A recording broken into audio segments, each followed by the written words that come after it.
Hi builders, how you doing? Good morning, good afternoon, good evening, whatever time you're watching this video from. Um, Welcome to Riley Agency. And if you are new here, kindly click on the subscribe button and click on the notification bell so that you can get notified when we send in a new video every time. And if you have been here before, you're the real OG. All right, so today I'll be talking about how I would start a business from scratch in 2025 even with no money or no followers. If I lost everything today, lost everything, no connection, no money, no laptop. Okay, maybe I will say I have my laptop. No relationship, nothing at all. Right? No followers on Instagram, nothing, no staff, right? No customers, everything is gone, and I have to start from scratch. What will I do? All right. I wrote a few things that I think is noteworthy. I think you should also embody them. All right. Number one, you don't start a business because you have capital. I know the myth of people saying, I don't have capital, that's why I've not started the business. No, you don't start a business because you have capital. You don't start a business because you have investors. All right. I've seen so many businesses, people invested money into the business and the business just blew up. So that's not the major reason why you should start a business or even think you're going to be successful on an idea. All right. The third thing I want you to note is that you don't start a business because you have 1,000 of followers. All right. Because you have so many followers does not mean you should start a business. All right. The fourth thing I think you should note is that you don't start a business because you are broke. Even if that can inspire you to start a business, but you don't start a business because you are broke. All right.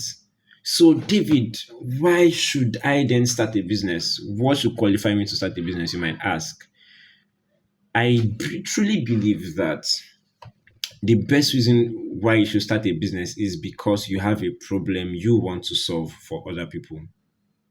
I truly believe that you have a problem you want to solve for other people. I think one of the motivations for starting a business is because probably because you don't have money at the moment. All right, that can be a good motivation to start a business. But in the long run, you will notice that businesses that start because there is a problem to solve will outlast the businesses that start because there is money to make. I'm going to say it again. Businesses that start because there is a problem to solve always will outlast businesses that start because there is money to make. Trust me. Trust me. All right.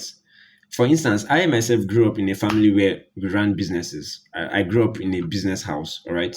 So, right from 8 years old, I was already a manager of, okay, sorry, 12 years old, I was already a manager of like two or three businesses at the same time. We were running cyber cafe, we were running a game center, we were running all of these businesses at the same time. All right. But if you ask me, those businesses were created because of survival. And right now the businesses are gone because now we are good, we are cool, we don't really need those kind of businesses anymore. All right. But there are some businesses that started that same year and they're still existing till today. That is because the people who started that business started the business from the standpoint of trying to solve a particular problem. Do you understand? So now back to the major crux of this video. If I was going to start a business, all right, today, where would I start from? I'll start from the same place I started while I was in school, all right, from trying to solve problems for people.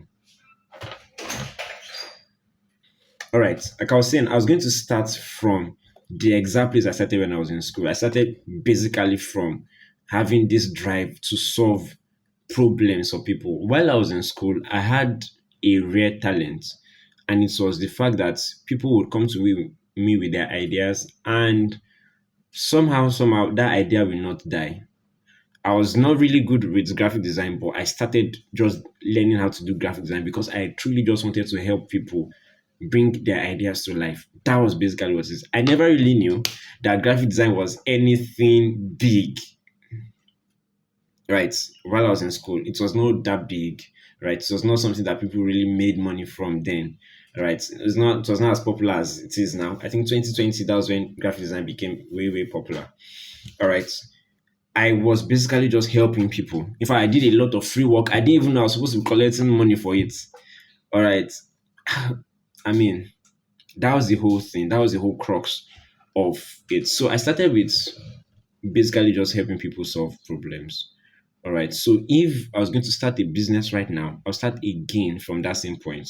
What problems can I solve? That's where it starts from. What problem do I know how to solve? What are the problems that I have solved for people in the past? Whether you are paid for it or not, right? Just make a list, make an inventory of the list of problems that you know that you can solve for people, and just start from there. All right. And then you pick the one that has, the strongest strengths for you. All right. So probably you know how to bake, you know how to sing, you know how to sew, you know how to connect people, you know how to organize events, right? So you pick the one that has the strongest, that you are strongest in, all right, and can make you the most money.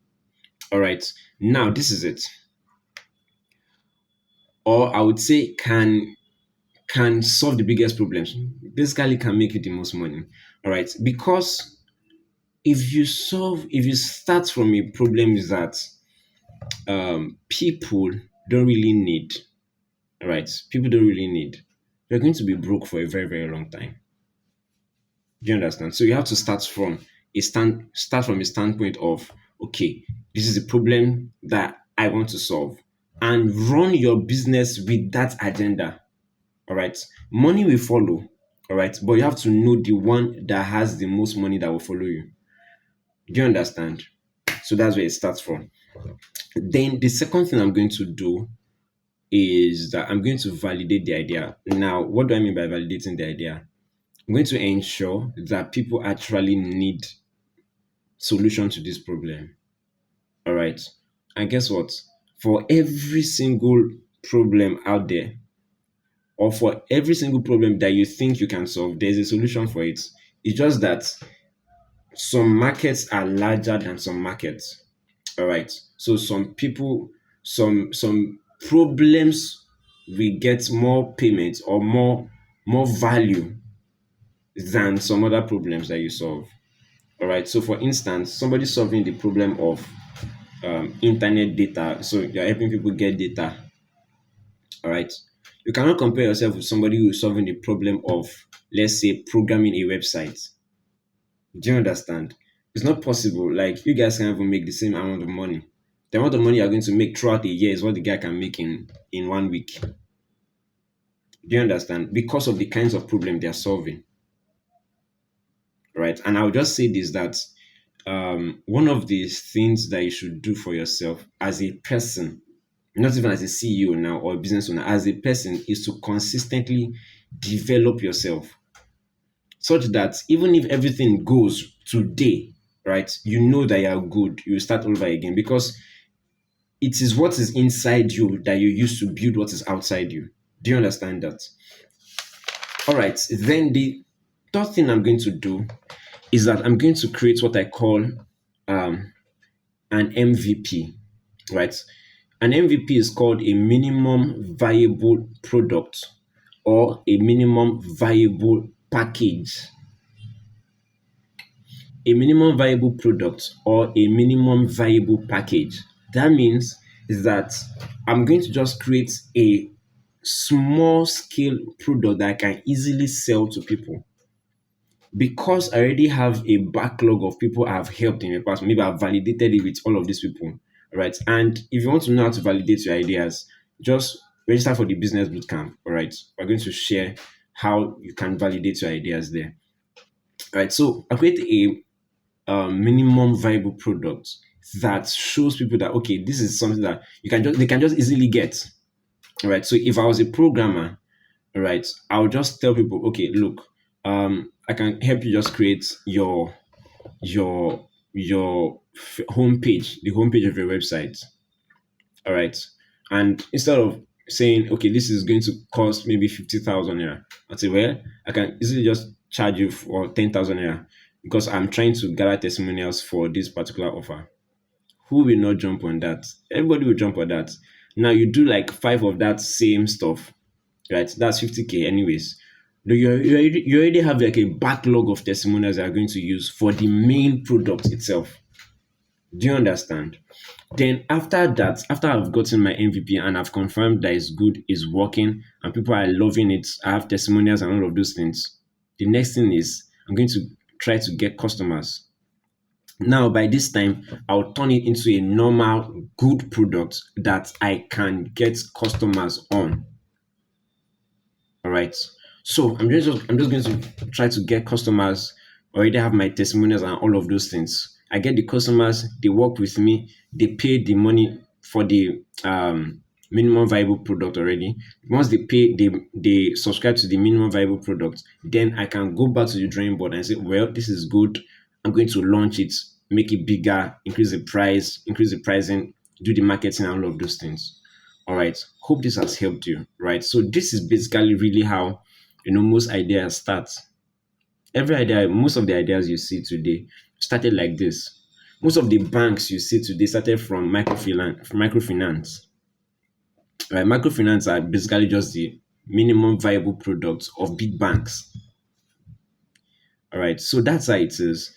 Um, Now, all of these things I've shared are just little touches of what we're going to do in business bootcamp on Sunday, right? If you're watching this after the business bootcamp, well, I'm sorry, I think the recording should be somewhere in on this channel. But then, if you're not watching it after the business bootcamp, I think you should register for the business bootcamp. It's going to change your life, all right? I'll see you in the next video. Cheers.